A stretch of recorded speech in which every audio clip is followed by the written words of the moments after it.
안녕하세요. 부동산의 정석 오름TV의 도니만입니다. 오늘은 그 오늘 오전에 보도된 금융위원회와 국토교통부에서 또 보도된 주택 안정화를 위한 전세자금 대출 제한 조치 시행 방안에 대해서 안내를 해드릴게요. 이게 정부가 작년에 12월 16일에 발표한 주택시장 안전화 방안 후속 조치로 나온 거고요. 내용은 2020년 1월 20일부터 전세대출에 관련 조치가 주금공, 허그, SGI의 모든 보증부 전세대출로 제한이 돼요. 이렇게 작년 11월 11일부터는 그 이제 공적 자금이었던 주금공이랑 허그에서는 이렇게 제한이 됐었는데 SGI에서는 가능을 했었거든요. 주금공은 한국주택금융공사를 얘기하는 거고요. HUG 허그는 주택도시보증공사. SGI는 많이 아시겠지만 서울보증보험을 얘기를 하는 겁니다. 보통 전세를 받아서 전세자금 대출을 받을 때는 예전에선 허그만 됐었는데 지금 SGI 주택금융공사를 통해서 많이 전세자금 대출을 80%까지 저금리를 받고 계시는데 이게 고가주택을 가지고 있거나 다주택자들한테는 이제 제한을 한다는 내용이에요. 그럼 어느 정도부터 제한을 하냐면 시가는 9억 원 초과되는 부분에서 이 시가라는 거는 공시주택 가격을 얘기하는 게 아니라 실제로 거래되는 KB 시세랑 KB나 아니면은 감정원에서 시세 중에서 높은 것을 시세 중에서 높은 거를 반영을 하니까 참고하시고요. 이럴 경우에는 시가가 내 시가가 요번에 부동산 가격이 많이 올라서 9억을 초과해서 옆집이 팔렸다. 그러면은 내 것도 고가주택이 되는 거예요. 시세로 잡히게 되면. 그러니까 꼭 팔지 않아도 해당이 되니까 잘 알아보시기 바라고요. 어떤 내용이 있냐면, 그리고 9억 원 이상은 이렇게 연장 제한을 하는데요. 그러니까 지금 대출을 받은 게 있는데 내 주택이 이제 8억 원에서 9억 원을 넘어섰다. 그랬을 경우에는 당장 전세자금 대출을 회수를 하지는 않아요. 다만 이제 만기 시점에서 연장할 경우에 이제 연장이 제한이 되기 때문에 그런 부분도 유념을 하셔야 될 것 같아요. 내가 만약에 주택이 있는데 9억 언저리에 있었다. 그럼 계속 모니터링을 해야죠. 9억이 넘었나 안 넘었나? 시세가 넘었나 안 넘었나 모니터링을 하고 내가 전세를 살고 있으면 그 만기가 언제쯤인지 그때쯤 돼서 9억을 간당간당한다면 꼭 체크를 해 보셔야 될 것 같아요. 국가주택 보유자에 대한 SGI 전세대출 보증 제한은 이건 말씀을 드렸지만 주금공이랑 허브에서는 작년 11월 11일부터 시행 중에 있었고 SGI만 그 사적 회사기 때문에 풀어줬었는데 여기도 이제 시가 9억 원 이상 고가주택에서는 해당이 된다는 내용이에요.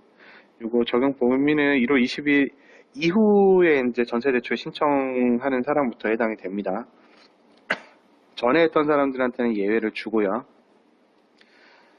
요 경과 조치 중에서 알아둬야 될 게 전세 대출 중단에 따른 급작스러운 주거 불안을 방지하기 위해 20년 1월 20일 기준 시가 15억 이하 고가 1주택 차주가 전셋집 이사를 할 경우에 20년 4월 20일까지 한시적으로 1회 하나의 SGI 보증 이용이 허용됩니다. 이 내용은 뭐냐면요. 시가가 15억을 초과하면 무조건 안 돼요. 대출 중에서도 회수를 상환 요구를 하고요. 연장 때는 당연히 안 되고, 그러니까 15억 이상이면 무조건 안 돼요. 그리고 고가주택 1주택 차주라고 하면은 이제 15억 이하, 9억 이상을 얘기하는 거고요.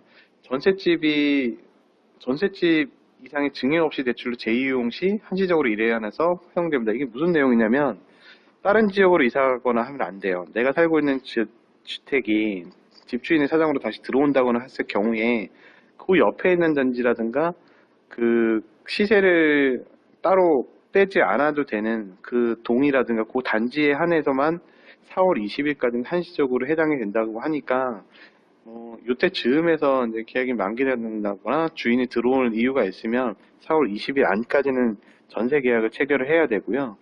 금액이 전세 금액이 상승하지 않아야 돼요. 이것도 좀 쉽지는 않죠. 그리고 그 근처의 단지로 시세가 같은 근처의 단지로 이동을 해야 됩니다. 여기 보시면 시가 15억 원 초과되면 한시적인 유예조치 없이 무조건 바로 시행이 되고요. 그러니까 회수를 하는 거예요. 그러니까 만기가 됐을 경우에는 연장을 해주지 않지만 15억이 넘으면은 바로 20일 이후부터는 회수 신청이 들어오는 거니까 꼭 유의하셔야 돼요. 또 다주택이 됐을 경우에도 마찬가지예요. 1월 20일 이후 전세대출 신청 차주부터 적용이 되는데 전에 20일 전에 전세대출 보증을 이용하다가 고가주택이 되거나 아까 말씀드린 고가주택이 되거나 다주택자가 내가 비싸진 않지만 집을 주택해서 주택수가 다주택자가 됐다 이런 경우에도 마찬가지로 만기시지 대출 연장이 돼요.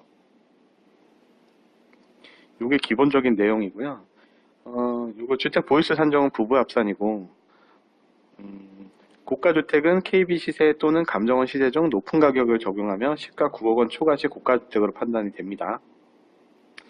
이런 시세가 없는 단지들 있죠. KB 시세랑 감정원에 안 잡히는 고가주택 단지 4층 이하 이런 고가 연립주택이라든가 이런 타운하우스 같은 경우는 시세가 안 잡혀 있는 경우가 많이 있어요. 세대수가 많지 않다 보니까 이런 경우에는 공시 가격의 150% 또는 취득 가격 중 높은 가격을 적용해서 이제 활용을 할 거고요. 이 9억 원 초과 판단 시점은 대출을 신청받는 신청일 또는 주택을 취득한 일로 됩니다. 상속은 예외고요. 상속을 증빙을 하게 되면은 내 의지로 상속받는 게 아니기 때문에 예외가 됩니다. 그리고 이제 분양권이나 입주권 그리고 이제 주택을 취득하기 전에는 보유 사실로 확인을 보지 않습니다. 예를 들어서 사례를 들어보면은 고가주택 보유자가 자녀 교육 문제로 다른 지역 거주 이전을 하면서 전세자금 대출을 신청한 경우 일반적으로는 안 돼요. 이게 되는 경우는 서울시라든가 광역시가 아닌 곳 그리고 양쪽 다 실거주를 해야 돼요. 하나를 전세를 주거나 월세를 주거나 나는 하나만 전세를 가면 안 되고요. 양쪽 다 실거주를 해야 되고요. 비고가주택에다가 고가주택이 되게 되면 그때도 마찬가지로 바로 회수하지는 않지만 연장때는 안 되고요. 이거가 아까 말씀드렸던 규제 시행 전에 전세대금을 받쳐서 거주하다가 집주인의 사정으로 여기 들어오게 된다 그러면은 4월 20일까지는 1회에 한해서 SGI만 통해서 이제 그냥 가능합니다. 이거 허용 취지가 뭐냐면 기존 전세대출 보증을 받고 고가 1주택 차주가 동일한 전셋집에서 대출 증액이 없는 경우 계속 거주가 가능하나 집주인 때문에 어쩔 수 없이 옮기게 되면은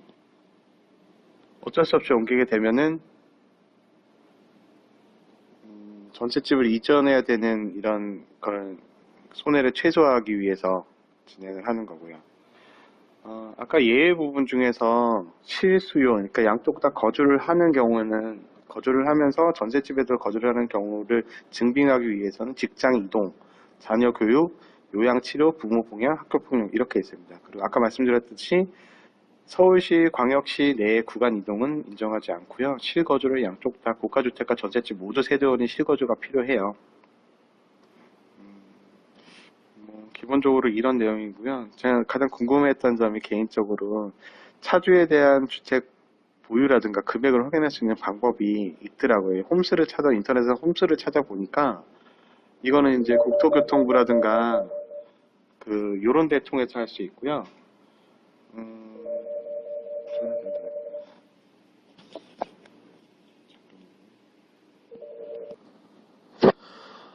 이런 것들은 이제 1월 20일을 기준으로 해당이 되는 거고요. 아까 말씀드렸듯이 홈스는 가입이 안 되더라고요. 일반인들은 은행, 금융기관이라든가 국가기관에서만 가입이 되더라고요.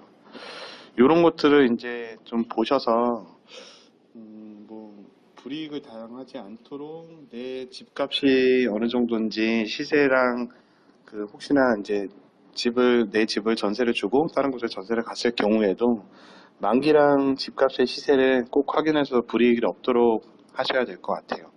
오늘 배포를 해서 좀 두서없이 말씀을 드렸는데요. 다시 정리해서 또 올려드릴게요. 돈이만이었습니다. 좋은 하루 되세요.